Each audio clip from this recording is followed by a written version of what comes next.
Mesdames et messieurs, bienvenue dans En Vérité, le talk produit par ProSuisse, l'association interpartie qui défend la liberté, l'indépendance et de la neutralité politique de la Suisse.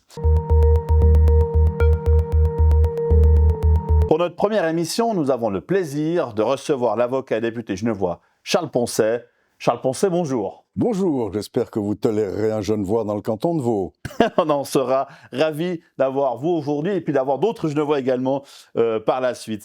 En vérité, Charles Poncet, vous êtes avocat à Genève, connu loin au-delà des frontières cantonales. Vous avez plaidé dans de grandes affaires médiatiques. Vous avez fait et continué à faire de la politique. On rappellera que vous avez siégé au Grand Conseil genevois, puis au Conseil national dans les années 90, c'était sous les couleurs libérales. Et puis que vous avez été réélu au Grand Conseil en 2023, vous avez été réélu au Conseil national en 2023 aussi, mais vous avez eu l'élégance de céder votre siège au premier 20 ensuite. Vous avez préféré le confort des fauteuils genevois à la rudesse des fauteuils bernois. Les Genevois vous en sauront gré. Enfin, nous invitons aussi nos auditeurs à vous suivre également sur la télévision Léman Bleu. Vous y avez une chronique régulière qui s'appelle Poncet en liberté, dans laquelle vous commentez l'actualité avec le verbe tranché qui fait votre réputation.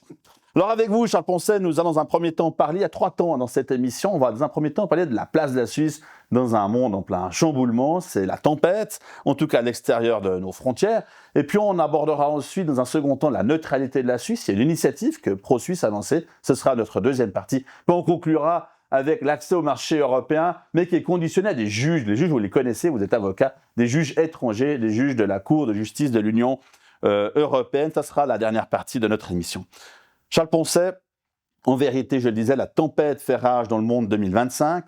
Quel chemin, au pluriel, quel chemin s'offre à la Suisse pour éviter que notre embarcation chavire dans cette mer secouée par la tempête? Écoutez, il faudrait avoir une boule de cristal pour pouvoir répondre à votre question. Il y a 1 ou 2 paramètres qu'on peut essayer d'esquisser, puis ensuite chacun tire sa propre conclusion. La première chose, c'est qu'avec le nouveau président des États-Unis qui fait preuve de certaines initiatives imprévues, nous sommes revenus en fait à l'Europe des traités de Westphalie. Donc là, le multilatéralisme, si vous voulez, la globalisation sont probablement une chose du passé. Comme toujours, ça ne se produit pas d'un jour à l'autre, mais ça s'étend sur quelques mois ou sur quelques années. Mais je pense que c'est ça. Donc on revient à l'Europe des traités de Westphalie de 1648, où il y a des États-nations qui ont les intérêts des États-nations, qui s'allient, qui parfois s'opposent. On sait que ça a provoqué des guerres en Europe. Donc nous sommes confrontés à une donne, à un jeu de cartes qui est complètement nouveau. Si vous voulez, nous avons joué au Yas jusqu'à maintenant, et tout d'un coup, on nous dit de nous asseoir à une table de bridge. Donc ça demande une certaine adaptation. La deuxième chose qu'on peut dire dans ces paradigmes ou ces indications préliminaires, c'est qu'en tout cas, ce qu'il ne faut pas faire, c'est ce que nous sommes en train de faire. Car grâce à la présence du vétérinaire, du médecin tessinois Cassis et de la notaire provinciale de Brigue, Madame Amherd, au Conseil fédéral, nous avons réussi en 2 ans à mettre par terre 2 siècles de diplomatie suisse. Pour la première guerre qui se produisent en Europe depuis 1945. Alors la première guerre véritable, il y a eu bien sûr la Serbie, enfin il y a eu les Balkans, il y a eu toutes sortes de choses. Mais là c'est vraiment une guerre européenne. Nous avons abandonné la neutralité pour le prétexte fallacieux d'une solidarité européenne dont les Européens ne nous sont pas agréés et dont en revanche les Russes nous blâment fortement et à juste titre de leur point de vue. Donc je sais ce qu'il ne faut pas faire, mais je ne suis pas capable de vous dire ce qu'il faut faire, à part de vous dire, nous sommes revenus à l'Europe des traités de Westphalie et Cassis et Amherd nous ont amenés tout droit dans une rue sans issue. Est-ce que c'est aussi, ou est-ce que ça peut être un changement, voire peut-être la fin de ce qu'on appelle le droit international, c'est-à-dire un monde ordonné selon des règles de droit international? Je crois pas, parce que le droit international, vous savez qu'on appelait jadis le droit des gens, hein, puis ça date de la nuit des temps. Le premier traité qu'on cite toujours, c'est celui de Grotius, De Iure Belli Ac Pacis, du droit de la paix et du droit de la guerre, donc c'est vraiment d'actualité en ce moment. Donc non, il restera toujours un mécanisme propre, avec des succès divers, à régler les rapports entre États. C'est le droit des gens, justement, c'est le droit international public. Comme on dit, il va pas disparaître. En revanche, il va se modifier. Et vous voyez des organisations comme, on peut le regretter d'ailleurs, comme l'Organisation mondiale du commerce ou comme l'Organisation mondiale de la santé. Je pleurerais moins sur l'Organisation mondiale de la santé compte tenu de sa corruption, mais l'OMC n'est pas corrompue et évidemment, elle est complètement remise en question par la nouvelle politique américaine. Vous l'avez dit, hein, vous avez parlé d'Ignacio Cassis, de Madame Amert. Oui, je préfère ne pas en parler, si vous me donnez un autre sujet de conversation. Est-ce qu'ils ne sont pas les responsables d'un certain déclassement de la Suisse, mais aussi de Genève? Bah oui, évidemment. Alors, si vous voulez, Genève a fait. On dit volontiers en plaisantant que tout ce qui s'est fait de bien à Genève a toujours été fait par des gens qui venaient de l'extérieur. Et ça a commencé par Calvin. C'est peut-être un peu sévère, parce qu'après tout, Henri Dunant était un Genevois, Pictet de Rochemont était un Genevois. Mais Genève a pris sa place sur la carte du monde par Calvin d'abord, et puis ensuite par la Société des Nations. Bien que les États-Unis, déjà protectionnistes et isolationnistes, n'aient pas ratifié le traité de la Société des Nations, mais enfin, dans les rues de Genève et au restaurant de la Bavaria, on croisait Aristide Briand, on croisait Stresemann, enfin, le monde entier était à Genève, si vous permettez. Puis ensuite, ça a été le cas avec l'Organisation des Nations Unies en 47, où le quartier général européen est venu à Genève. Donc, il y a un esprit de Genève, effectivement, mais qui, évidemment, souffre à partir du moment où la globalisation disparaît. Et grâce vous avez dit que je ne vous parlerai pas d'eux, mais je ne résiste pas à la tentation, grâce aux imbécilités, je pèse mes termes, de la politique Amherd-Cassis, nous ne sommes plus l'endroit où se font les négociations importantes. Quand Reagan et Gorbatchev se rencontraient, c'était à Genève ou à Helsinki. Maintenant, les rencontres qui visent à mettre fin à la guerre en Ukraine se déroulent en Arabie Saoudite, je n'ai pas besoin de vous l'apprendre. Donc pour Genève, c'est évidemment problématique parce qu'il ne faut pas oublier que si on enlève la composante internationale, nous redevenons Yverdon en plus grand. Voilà. Alors c'est ça, c'est ce déclassement que j'évoquais il y a quelques instants. C'est un fait. Genève, en 2021, Guy Parmelin, le président de la Confédération, accueille ici à Genève les présidents américains et russes. C'était Biden et Poutine. Mais aujourd'hui, c'est plus du tout à Genève que ça se passe. Non, parce que les Russes ne voudront pas venir en Suisse.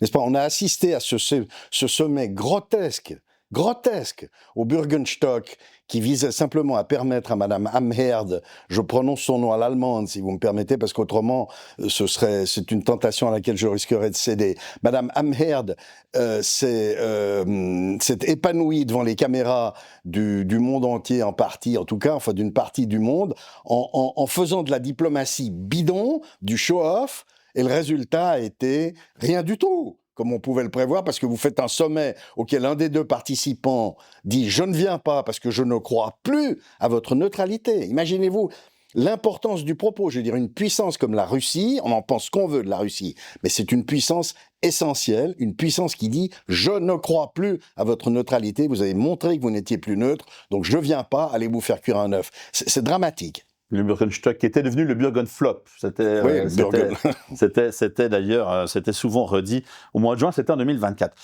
On a parlé de Genève, on a parlé de la Suisse, Charles Poncet. On va élargir un tout petit peu la focale. Je parlais du jeu des puissances. Alors les puissances, c'est les États-Unis, bien évidemment. C'est la Russie, toujours. C'est la Chine qui a aussi émergé. Et la place de l'Europe, le déclassement de la Suisse et de Genève. Est-ce que c'est le déclassement de l'Europe? Est-ce que finalement l'Europe, qui a voulu se former à la sortie de la Deuxième Guerre mondiale comme étant se fédérer pour être une puissance stratégique, aujourd'hui c'est la dépendance totale, en tout cas aux États-Unis? L'Europe représente un risque pour nous qui n'est pas un risque militaire, mais qui est un risque d'absorption économique et d'absorption sociale. À partir du moment où nous adhérons aux libertés, aux prétendues libertés fondamentales de l'Union européenne, cela nous expose à un risque mortel. Et depuis que la Suisse a cessé d'être le champ de bataille de l'Europe, je reviens au traité de Westphalie, excusez-moi, mais depuis que la Suisse a cessé d'être le champ de bataille de l'Europe, nous avons toujours été à risque d'être absorbés par la puissance dominante. Ça a été les Français d'abord, qui ont envahi la Suisse. Ça a été l'Allemagne qui a failli l'envahir, ça a été l'Union soviétique. Nous en sommes sortis. Face à l'Union européenne, nous sommes en train de ne pas nous en sortir. Certes, les chevaux bruxellois ou les cavaliers bruxellois ne viendront pas faire boire leurs chevaux dans le lac Léman, que je n'ose pas appeler lac de Genève, mais nous sommes en train de nous faire absorber, de nous faire mettre sous contrôle. C'est un risque mortel parce que notre pays, qui est une Willensnation, qui est un État qui s'est fondé par la volonté de ses citoyens, ne peut résister, ne peut vivre que lorsque nous sommes capables de ne pas vouloir être étrangers. Quand les Romands ne veulent pas être français, les Tessinois ne veulent pas être italiens et les Alémaniques ne veulent pas être allemands. Si tout ça se dissout dans un vaste ensemble, qui d'ailleurs fonctionne très mal en ce moment, et lui aussi sur le toboggan, si vous me permettez l'expression, eh bien c'est pour nous un risque mortel. On va parler de la guerre en Ukraine. Donc depuis 2022, cette guerre fait rage, depuis février 2022. La neutralité suisse a été largement abandonnée. Alors c'est l'avis qui a été exprimé par la Russie, mais c'est aussi l'avis qu'on a pu lire dans l'opinion publique américaine. En Europe du Nord également, la Suisse abandonne sa neutralité. Pour quelles raisons, selon vous, Charles Poncet, la Suisse abandonne sa neutralité? Est-ce que c'est pour des raisons mercantiles, d'alignement, des raisons morales? C'est quoi? Alors c'est, à mon avis, un calcul cynique, mais faux, fait principalement par les deux personnages que je citais tout à l'heure, calcul faux visant à dire la Russie va être mise à genoux par les sanctions internationales, on a intérêt à être du côté des Européens. Le calcul s'est avéré complètement faux et quiconque ouvre un livre d'histoire vous dira qu'il faut faire attention avant de penser qu'on peut mettre la Russie à genoux. Napoléon l'a appris à ses dépens, Hitler l'a appris à ses dépens. Aujourd'hui, les Européens sont en train d'apprendre à leurs dépens que, quel que soit le point de vue qu'on adopte sur la guerre, parce que c'est le terme qu'il faut employer, entre la Russie et l'Ukraine, quel que soit le point de vue qu'on adopte, on est très loin d'avoir mis la Russie à genoux. C'est une grande puissance, plus que millénaire, et il faut la traiter comme telle. Donc nous leur avons fait un bras d'honneur aux Russes. Nous leur avons fait un bras d'honneur en disant « Allez vous faire cuire un œuf ». Nous, je me souviens d'avoir entendu, quand j'étais étudiant, mais d'avoir entendu une discussion avec des soviétiques à l'époque, et tout le monde se plaignait de ceci, de cela, et le type en russe disait « Niet, Schweitzeria, niet ». C'est-à-dire les Suisses, non, les Suisses étaient considérés comme n'étant pas partisans de l'un ou de l'autre. Nous avons perdu cette caractéristique, et nous allons payer le prix pendant des décennies, malheureusement. Charles Poncet, on a parlé de la Suisse, de Genève, de l'Europe. On va encore élargir un tout petit peu le spectre. J'aimerais vous entendre sur les fameuses BRICS. Alors les BRICS, c'est un acronyme pour parler des pays émergents, Brésil, Russie, Inde, Chine et Afrique du Sud. C'est le contre-modèle, si on veut bien, à la domination occidentale sur le monde. Pour la Suisse, les BRICS, qu'est-ce que c'est? C'est une chance, c'est un risque, ça n'a aucun intérêt. Alors, économiquement, c'est plutôt une chance, si vous voulez, si on arrive à leur vendre des montres et de la machine-outil en n'achetant pas trop de poulets, parce que fondamentalement, le Mercosur, par exemple, oui. Mercosud, c'est ça, c'est vous vendez des voitures, vous achetez des poulets ou du bœuf, avec du bœuf aux hormones. Bien, si on arrive à s'en sortir, c'est plutôt une chance. C'est aussi, je rappelle qu'il fut un temps où quand il y avait des conflits en Amérique du Sud, le Conseil fédéral était mandaté par les deux parties pour rendre un arbitrage. Ça, c'était la vraie Suisse, et vous me permettrez de dire que je lui reste profondément attaché, et que cette espèce d'internationalisation, cette espèce de décantation de la neutralité traditionnelle et de notre politique traditionnelle vers une sorte de bouillon insipide, eh bien je ne le goûte absolument pas et j'y suis totalement opposé et je voterai des deux mains pour l'initiative sur la neutralité. Alors j'ai encore une question pour vous, Charles Poncet. En vérité, vous qui êtes avocat, c'est une question contre le droit international. Est-ce que ce ne serait pas devenu le droit international, en tout cas dans certains cas, une manière élégante d'imposer une gouvernance mondiale sans démocratie mondiale? Je ne crois pas qu'il y ait de gouvernance mondiale, Dieu merci, d'un certain point de vue. Il n'y a pas de doute que vous avez un débat gauche-droite dans les organisations internationales comme partout, et l'ONU, pour ne prendre que cet exemple-là, a voté à l'appel des résolutions qu'on applique plus ou moins et qui vont dans un sens qui n'est pas celui que j'appelle de mes voeux. Mais, encore une fois, même dans un régime westphalien, c'est-à-dire même dans un régime où vous avez des États qui règlent leurs propres affaires entre eux. Vous connaissez la fameuse boutade qu'on prononçait souvent à l'époque. Les États-Unis et l'Union soviétique n'ont pas besoin de l'ONU parce qu'ils ont eux-mêmes, n'est-ce pas? Même dans un monde comme ça, vous avez besoin d'un ensemble de règles. On va continuer à faire des traités. On va continuer à faire des traités commerciaux. Donc oui, le droit international, notamment en matière commerciale, va survivre, et tant mieux qu'il survive, mais il ne faut pas que ça devienne un instrument de domination. Et pour répondre à la question que vous ne posez pas, mais qui est implicite dans votre propos, l'Union européenne, ça n'est pas du droit international. C'est un ensemble qui génère son propre droit et qui essaye de nous le faire avaler comme on faisait avaler de l'huile de ricin aux enfants jadis. Alors, on va parler dans quelques instants de l'Union européenne, des rapports entre la Suisse et l'Union européenne. Ce sera dans la dernière partie. Mais avant ça, j'aimerais qu'on plonge un petit peu dans cette initiative pour la neutralité. Neutralité perpétuelle et armée, c'est la terminologie choisie par le texte d'initiative, ou alors neutralité coopérative et dynamique. Ça, c'est les terminologies qui ont été modernes, on va dire, qui ont été rajoutées ces dernières années par les conseillers fédéraux successifs à la tête des affaires étrangères. Alors, une première question pour vous, Charles Poncet. En vérité, est-ce que la neutralité suisse, c'est pas devenu un slogan creux, utilisé à la carte selon les humeurs du Conseil fédéral et selon les injonctions de Bruxelles et de Washington? Alors, j'espère que non.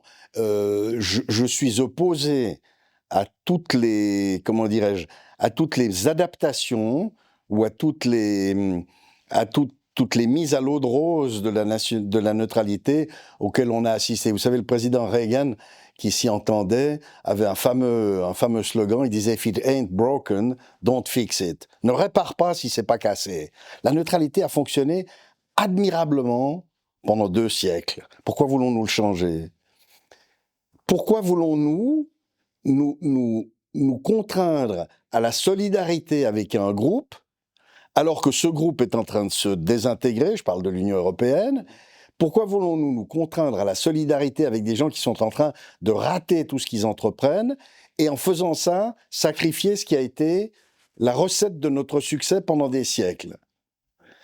Rappelons quand même que si pendant la Deuxième Guerre mondiale, nous sommes restés le seul bout de l'Europe continentale, j'exclus la Suède parce qu'elle n'est pas continentale, mais si nous sommes restés le seul bout, enfin elle n'est pas directement continentale, le seul bout de l'Europe à ne pas avoir été envahi, c'est essentiellement à cause de notre défense armée, bien sûr, mais à cause de notre neutralité, parce que les Allemands savaient qu'elle serait appliquée strictement. Nous avons commercé avec les 2 parties, ça a valu d'ailleurs de l'animosité des 2 parties, enfin nous avons fait une politique de neutralité qui nous a permis d'être les seuls rescapés de ce conflit, ce qui est quand même quelque chose d'admirable.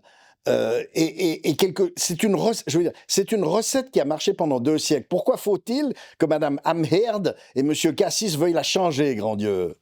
Alors justement, ça n'aura échappé à personne en Suisse, et certainement pas à vous, Charles Poncet, que tout le monde, qu'on soit de gauche ou de droite, revendiquons neutralité. Personne ne dit qu'il faut abandonner la neutralité, tout le monde dit qu'il faut être neutre, mais de manière un peu différente. Alors, la version conservatrice, celle que défend d'ailleurs Pro-Suisse, c'est la version, on va dire, du traité de Vienne de 1815, perpétuelle et armée. La version de gauche ou d'un certain atlantisme, c'est de dire qu'elle est coopérative et dynamique. Est-ce que ces termes, au-delà du combat sémantique, est-ce que ces termes changent quelque chose pour l'homme de loi que vous êtes? Oui, parce que si vous avez demain, imaginons-le, si vous avez un conflit, je ne dis pas un conflit armé, mais un conflit sérieux entre, par exemple, la République tchèque et la Hongrie, ou entre la Hongrie et l'Allemagne, chacune partant dans des directions différentes, ou entre la France et l'Autriche, pour imaginer toutes ces hypothèses-là. Pourquoi diable voulons-nous faire autre chose que ce que nous avons toujours fait, c'est-à-dire amis de chacun, prêts à offrir nos bons offices, mais nous nous engageons en faveur de personne? Ça suppose évidemment, et là c'est une tentation à laquelle la gauche a beaucoup de peine à résister, ça suppose aussi qu'on ne s'arroge pas le droit de donner des leçons. Parce que évidemment que si vous commencez à expliquer au gouvernement russe qu'il doit faire ceci et cela, à expliquer au gouvernement français que c'est une erreur, que les droits de l'homme, que je sais pas quoi, et que vous voulez donner des leçons à tout le monde, pour finir, vous n'êtes entendu par personne. Donc la neutralité, à mon avis, ça consiste à, 1, la boucler, la boucler, ne pas vouloir donner de leçons aux gens. 2, être toujours disponible pour de bons offices. Et 3, ne pas se mêler des conflits des autres, si ce n'est pour dire que nous n'y participons pas et que nous traitons toutes les parties sur le même pied. C'est ce qui a fait notre succès, c'est ce qui nous a permis de survivre dans ce pays bizarre où nous n'avons même pas une langue en commun. Je veux dire, de nos jours, les jeunes Zurichois et les jeunes Romans se parlent en anglais.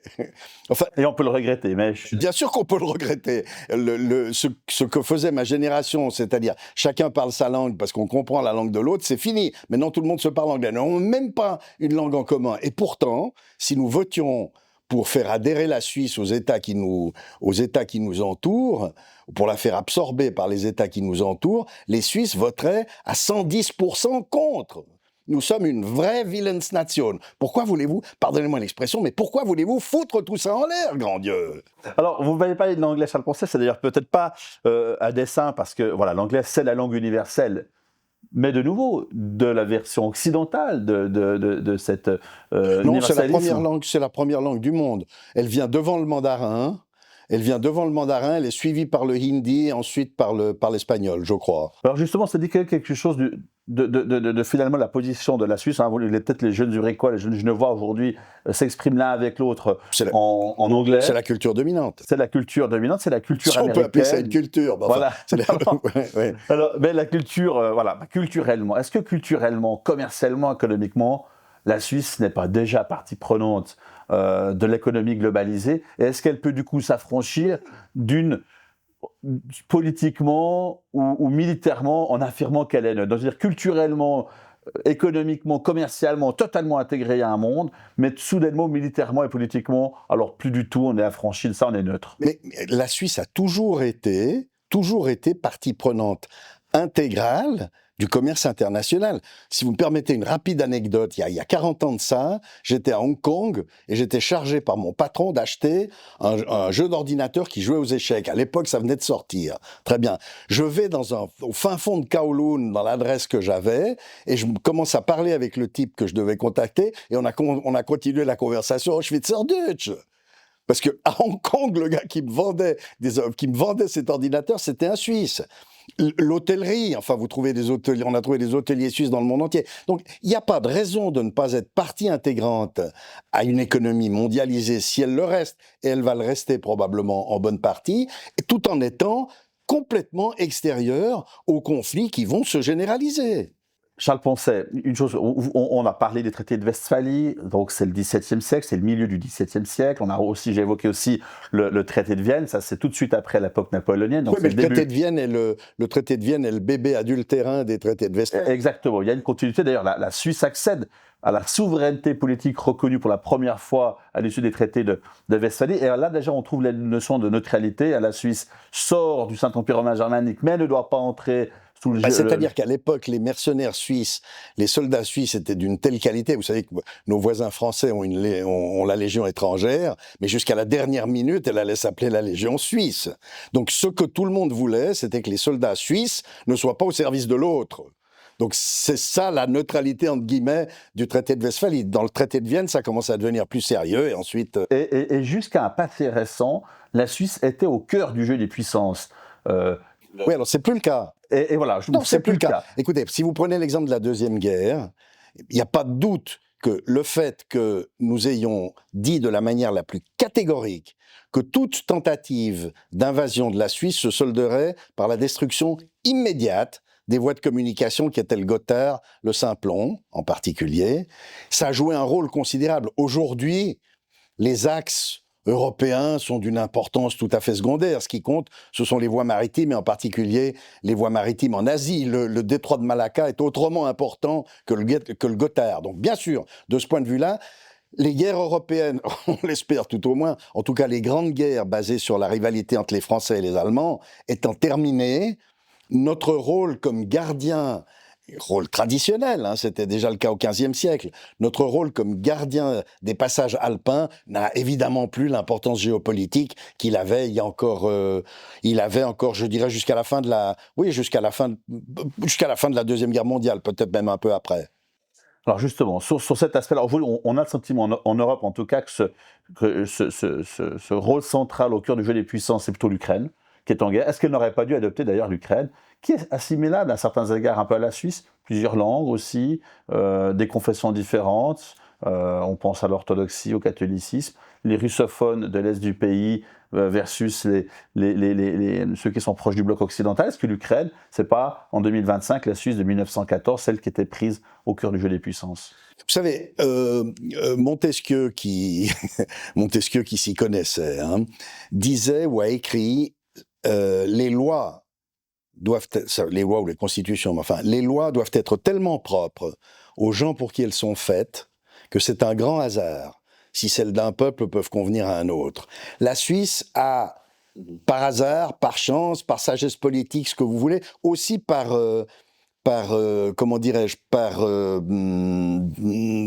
refus d'être absorbé par les voisins, la Suisse a eu des communautés qui, à un moment donné, n'avaient guère d'autre choix que de vivre ensemble. Et puis, il y a eu des personnages, vous me permettrez de citer un Genevois. Je suis un admirateur sans condition du général Guisan, mais vous me permettrez de dire que c'est Guillaume-Henri Dufour qui a sauvé la Suisse moderne et qui lui a permis de se faire et d'aller ensuite vers l'évolution radicale et la Constitution de 1874. Donc, nous sommes, je le dis très courtoisement, avec beaucoup de respect, mais nous sommes le résultat d'un hasard historique à un point tel que je vois mal comment on pourrait transposer notre recette à l'Ukraine, vous voyez, qui a un vécu totalement différent. Charles Poncet, ça sera ma dernière question au sujet de la neutralité. Vous venez de nous le dire, on peut s'inspirer, mais il n'y a pas forcément les recettes qui fonctionneraient un peu mécaniquement pour tout le monde.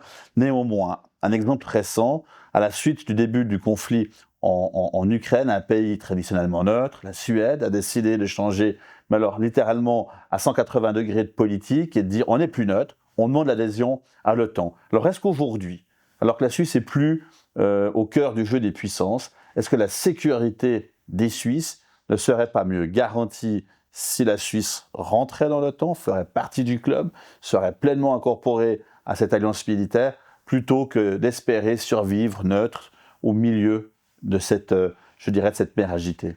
Absolument pas. La Suède, d'abord, est exposée à un risque direct en raison de sa proximité relative, mais proximité quand même, avec la Russie. Donc elle est exposée à un risque direct. La Suisse, c'est le moment de citer un grand vaudois. Qu'a fait le général Guisan en 1939 ? Quand il a vu, je vous rappelle que la Suisse n'avait pas de couverture aérienne, quelques avions, pas de blindés, enfin, la politique de gauche avait donné les mêmes résultats avant la guerre que ceux qu'elle est en train de donner maintenant. Qu'a fait le général Guisan ? Il a immédiatement conclu un accord secret avec les Français, qui avait pour conséquence que si la Wehrmacht était entrée par le Rhin, l'armée française, une partie de l'armée française, sous la direction du général Georges, si ma mémoire est bonne, faisait mouvement en Suisse. Et ça a été planifié dans le détail. Les emplacements du Zéland étaient prêts, où les Français seraient venus. Tout ça, naturellement, a capoté en juin 40, et ensuite, les Allemands ont découvert le poteau rose, avec des conséquences qu'on évoquera peut-être tout à l'heure si ça vous intéresse, mais je ne veux pas trop plonger dans l'histoire. Alors, ma réponse est non, il faut rester absolument neutre et être prêt à s'adapter à une situation militaire en fonction de celle-ci. Je vois mal, dans un avenir proche, les Cosaques insistant pour déferler sur la plaine sur la Promontoire ou sur la trouée de Belfort. Ça n'est pas un vrai risque. En revanche, la situation européenne est telle qu'il va y avoir d'autres conflits et probablement des conflits armés. Dans ces conflits-là, nous n'avons aucun intérêt, mais aucun intérêt à nous mêler. Alors peut-être rebondir juste là-dessus, vous avez évoqué l'affaire de la Charité-sur-Loire, cette affaire exact. Où le général Guisan avait effectivement, sans tenir le Conseil fédéral informé. La Charité-sur-Loire, c'est un train dans lequel ont été trouvés les accords entre le général Georges, enfin le délégué du général Georges dont le nom m'échappe, et puis le collaborateur que Guisan avait intelligemment désigné à cette préparation. Et d'ailleurs, à ce moment-là, le commandant de corps Villet, qui était l'ennemi acharné de Guisan, ne s'est naturellement pas privé de le signaler à l'ambassadeur allemand, lequel ambassadeur allemand était l'époux d'une Suissesse, et il n'a pas transmis à Berlin. Eh ben ça, c'était une anecdote historique Donc, plutôt pertinente. Oui. Quand Villet a demandé que les Allemands interviennent pour faire saquer Henri Guisan, l'ambassadeur a refusé de transmettre. Il n'a pas transmis. Est-ce que ça ne veut pas dire, peut-être, je pousse un peu le bouchon, Charles Poncet, mais vous êtes habitué, vous m'en voudrez pas. Sûrement pas. La Suisse est neutre, mais son armée pas forcément. Vous êtes d'accord avec ça? Tout à fait. Tout à fait. Tout à fait, je veux dire, enfin écoutez, ce n'est pas l'adjudant sous-officier que vous êtes que j'apprendrai, je ne vous surprendrai pas en vous disant que ma génération, c'était exceptionnel si sur les modèles, les chars simulés sur lesquels on tirait, il n'y avait pas une photo de Brejnev, quoi. J'entends, c'était évidemment, il est normal qu'un pays neutre prenne des liens au moment où c'est nécessaire avec celui qui n'est pas son adversaire et celui qui ne présente pas les plus grands risques pour lui. De la même façon, si vous voulez, que Guisan a eu raison de s'appuyer sur l'armée française dans l'hypothèse où la Suisse aurait été envahie, puisque nous étions incapables, avant la création du Réduit, nous étions incapables de résister à la Wehrmacht. Charles Poncet, on va aborder avec vous la troisième et dernière partie de notre émission. Il s'agit de l'accès au marché européen. Bruxelles veut soumettre la Suisse à un accord institutionnel, accord 4, c'est égal, mais à un accord qui soumet la législation suisse, partiellement en tout cas, aux juges de Bruxelles, contre l'accès au marché unique européen. Est-ce que c'est un bon calcul? Alors, un bon calcul pour qui? Pour la Suisse, d'accepter Voilà. les conditions de Bruxelles. Alors, si vous voulez, c'est typiquement, me semble-t-il, c'est typiquement le diktat d'une structure comme l'Union européenne. Il ne s'agit plus de vous menacer d'une invasion, mais on vous dit tout simplement, les gars, soit vous faites ce qu'on vous dit, soit vous exportez vos produits ailleurs. Ça revient à ça. Ça place la Suisse dans une situation impossible ou très difficile. Faut-il pour autant renoncer à se soumettre, parce que c'est bien de ça qu'il s'agit, à, je dirais pas une dictature, mais enfin en tout cas à des décisions de juges européens? C'est une question délicate. Instinctivement, j'aurais tendance à vous dire, on les envoie au diable, et puis tant pis, on créera des filiales dans les pays européens. Mais c'est quand même un choix très délicat, parce que quand vous êtes entouré, nous sommes, si vous voulez, nous sommes entourés par le 4e Reich, mais c'est un Reich pacifique, par les 300 et quelques millions d'Européens qui, pour le moment, sont gouvernés par des règles communes avec une bureaucratie bruxelloise qui est omnipotente. On verra combien de temps ça dure, mais pour le moment, c'est quand même difficile de jouer le village d'Astérix, hein. Alors justement, en Suisse, le Conseil fédéral, mais aussi avec lui les milieux économiques, dans leur quasi-totalité, disent oui, ça en vaut la chandelle. Le libéral que vous avez été, vous êtes encore probablement, Charles Poncet, liberté de marché, entrepreneuriat. Comment est-ce qu'on peut expliquer finalement que ces milieux-là qui vous sont proches, eux disent oui, bien sûr, il faut accepter ce deal-là, mais que vous arrivez à une autre conclusion? Et je me souviens d'en avoir parlé avec Christophe Blocher quand nous étions au National ensemble. Je n'étais pas un de ses proches d'ailleurs, mais je l'aimais bien, notamment parce qu'il aime beaucoup les romans, hein, ce qui à Zurich n'est pas toujours évident.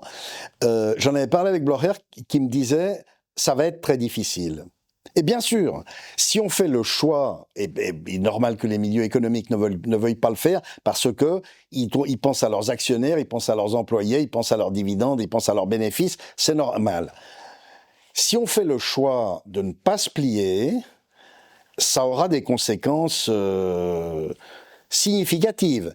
De la même manière que si, une fois ou l'autre, à supposer que cette liberté-là ne meurt pas de sa belle mort toute seule, si l'Union européenne continue à nous imposer la libre circulation des Européens, qui a déjà fait augmenter notre population de près d'un million d'habitants, il va falloir qu'on en sorte d'une manière ou d'une autre. Ça ne se fera pas sans casse.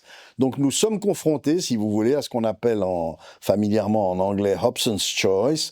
Hobson's Choice, c'est le choix du type qui arrive à un relais de caravane et il n'y a que le dernier cheval qui lui reste. Donc nous sommes confrontés à un choix dans lequel, quel que soit le terme de l'alternative que nous choisissons, ça aura des conséquences fâcheuses. Alors, Cela dit, je pense que j'irai voter non. Avec quelques hésitations, une mauvaise conscience en me disant « je suis vieux, je m'en fous », mais je crois quand même que j'irai voter non. Chaque semaine, j'imagine, Charles Poncet, des gens viennent chercher votre conseil en votre qualité d'avocat dans différentes affaires. La Suisse, justement, les Suisses qui se disent « mais on ne comprend pas très bien ce qu'on nous dit, on veut nous soumettre au juge de Bruxelles, mais on pourrait quand même continuer à voter chez nous. Alors qu'est-ce qui est vrai, qu'est-ce qui est faux? Qu'est-ce que l'homme de loi dit ?» Alors, l'homme de loi dit que quand vous êtes au milieu d'un ensemble économique de cette importance, vous ne pouvez pas ne pas vous soumettre à ces règles. Donc, il y a deux possibilités. Soit vous arrivez à négocier un système, c'est ce qu'on avait fait avec les premières bilatérales, qui nous a à peu près sauvegardé. Il y a quand même eu de la libre circulation qui pose des problèmes colossaux. Soit vous choisissez un Alleingang pour parler français, c'est-à-dire vous voulez jouer en solitaire et vous en subissez les conséquences. Donc, si vous voulez, sur le plan économique, je ne vois pas de... Alors, vous pouvez avoir des problèmes que je qualifierais d'annexes. Vous avez la question des successions des Suisses en France, par exemple. Bon, ça, c'est pas l'Union européenne, parce que les Français veulent pas le régler. Mais disons qu'en matière économique, la question se pose pas vraiment, parce que tout le monde est bien conscient du fait qu'il faudra se plier aux exigences du marché dans lequel vous voulez exporter. Ce qui inclut de payer la contribution exigée par Bruxelles, cette fameuse contribution à la cohésion de l'Union européenne. C'est quoi? C'est un tribut, c'est un ticket d'entrée? C'est un bakshish, quoi. C'est un bakshish. C'est un bakshish. C'est un bakshish. Oui, c'est un bakshish. Je veux dire, ça veut dire, les gars, vous voulez jouer avec nous, vous payez la tournée, quoi. Mais comment l'expliquer alors que, année après année, la balance commerciale entre la Suisse et l'Union européenne est favorable à hauteur de presque 20 milliards? Mais oui, mais parce que nous sommes, excusez-moi de le dire, mais nous sommes un pays dans lequel les entreprises, on leur fiche à peu près la paix. Je dis bien à peu près, mais mes amis diraient que c'est pas du tout le cas, que la bureaucratie est infernale. Mais nous sommes, j'allais dire meilleurs, nous sommes moins mauvais que les autres. Regardez l'état de l'Allemagne, regardez l'état de la France, regardez l'état de l'Italie, regardez l'état de l'Autriche, regardez l'état de l'Angleterre, grand Dieu, on est nettement meilleurs. Et en plus, comme nous sommes à cheval sur les communautés linguistiques, quand nous arrivons à ne pas nous crêper le chignon entre nous, on est meilleur que tout le monde. Et c'est pour ça qu'on arrive à s'en sortir dans des conditions qui rendrait imaginez-vous, j'ai les plus grands égards pour nos voisins français, mais imaginez-vous l'économie française dans la même position que la nôtre. Alors justement, est-ce que la Suisse est meilleure? Alors, est-ce que ça sous-entend quoi? Ça sous-entend qu'il y aurait une espèce de miracle suisse? Oui. Ou est-ce que ça sous-entend que la Suisse, parce qu'elle a gardé une législation indépendante, parce qu'elle n'est pas soumise aux mêmes règles que tous ses voisins, a pu finalement trouver un chemin qui lui a permis cette prospérité? C'est exactement le second terme de l'alternative que vous évoquez, qui est à ma faveur. C'est parce qu'on a réussi à ne pas entrer. Vous savez, le général de Gaulle disait de façon fameuse, l'ONU ce machin. Moi je dis l'Union européenne ce machin, parce que nous avons réussi à ne pas entrer dans ce machin, que nous sommes restés bons. Non, mais alors voilà. Mais alors là, moi j'en viens concrètement. Si on est soumis à la même législation à l'avenir que nos voisins, parce que à coup de décision du tribunal mixte, respectivement de la Cour de justice de l'UE, à laquelle on serait soumis, on en arrive année après année à, ma foi, perdre nos spécificités. Est-ce qu'on ne va pas tomber dans le même marasme que nos voisins? Alors oui, c'est un risque, et je crois que de ce point de vue-là, le grand risque, c'est la libre circulation. Parce que nous avons déjà une population qui a changé. Vous parliez tout à l'heure de la neutralité armée, Kevin. La neutralité armée suppose la volonté de se défendre.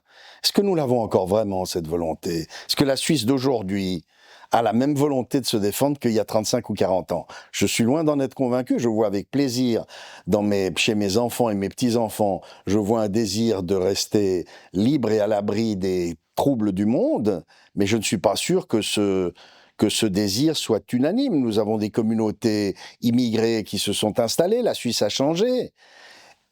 Ce dont il faut que nous nous débarrassions, c'est la liberté d'établissement. Il faut que nous puissions régler nous-mêmes la proportion de population étrangère que nous accueillons et les modalités de celle-ci. Sinon, on va finir par devenir une sorte d'antichambre permanente de l'Union européenne. Si vous voulez, nous serons un peu comme une Turquie chrétienne, si vous voulez.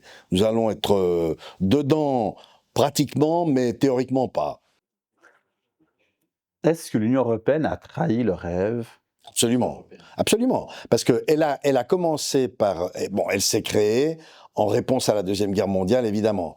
Soit dit par parenthèse, ce sont deux vieux messieurs, le général de Gaulle et le chancelier allemand Adenauer, qui ont permis cette création. J'entends encore, j'étais enfant, j'entends encore de Gaulle qui parlait assez bien l'allemand, hein, de Gaulle au Bundestag disant « Es lebe Deutschland, es lebe Frankreich, es lebe die deutsche französische Freundschaft ». Vous voyez, dit ça par le général de Gaulle. Et tant lui qu'Adenauer étaient les seuls à pouvoir faire cette réconciliation allemande autour de laquelle s'est construite l'Union européenne. Puis ensuite, ça a été le grand marché libre, sous la direction de Jacques Delors, et après ça a commencé à déraper avec le projet de constitution américaine, le projet de constitution européenne, et puis surtout évidemment le traité de Lisbonne, qui a créé cette espèce de monstre bureaucratique avec un parlement corrompu, des fonctionnaires tout-puissants. Enfin, si nous avions encore une presse digne de ce nom, il y aurait une rubrique dans tous les journaux suisses, une fois par semaine, sur la dernière affaire de corruption à Bruxelles.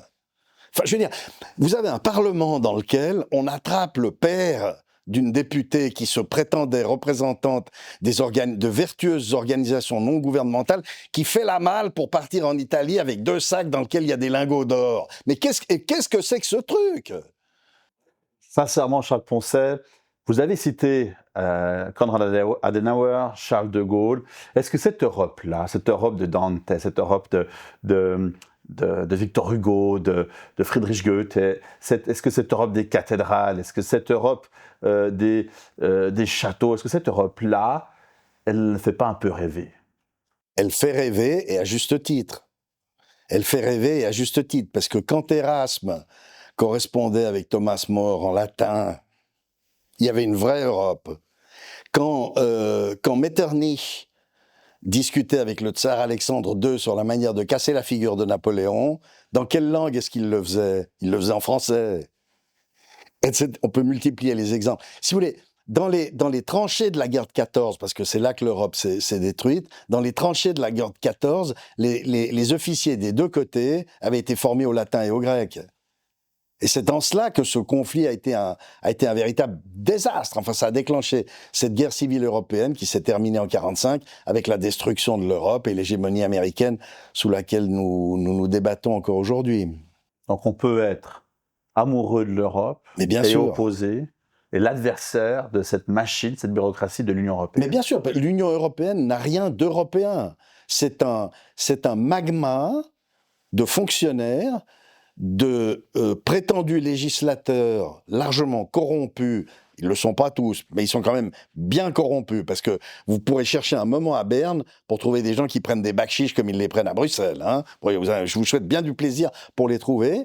Et ça qui prétend faire le bonheur des peuples malgré eux, sans les consulter, avec les résultats désastreux que nous voyons aujourd'hui. Prenez l'exemple du gouvernement allemand qui vient de se constituer. Ce gouvernement est otage des Verts.